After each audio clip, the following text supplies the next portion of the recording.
All right, so let's look at how we can use the VLOOKUP app for a jobs and rates workflow. So this is a workflow where you have fixed rates for people in your team or contractors, but you have new jobs being added constantly. And with the connect board and mirror, you would have to manually link the connect board to that person's rate every time they have a new job. And this can be very manual. So we can use the VLOOKUP to automatically return the rate of the person based on the contractor being assigned. So all you need to do is assign the person and the rate will return.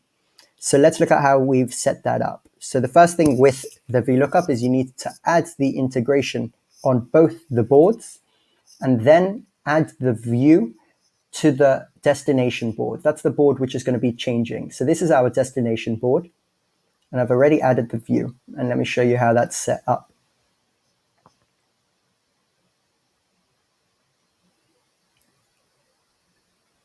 Okay, so we have the source board. This is the board which we're searching through, and the target board is the board which we are changing the value in.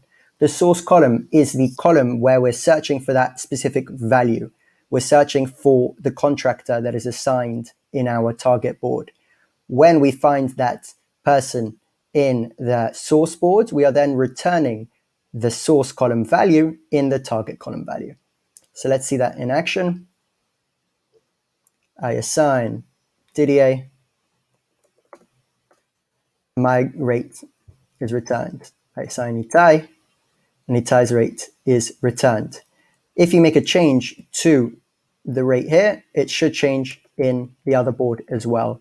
I have noticed that it's not always dynamic. Here it changed straight away. There have been some glitchy behavior with it not changing straight away. It's something that the creator of the app is aware of and is working on resolving.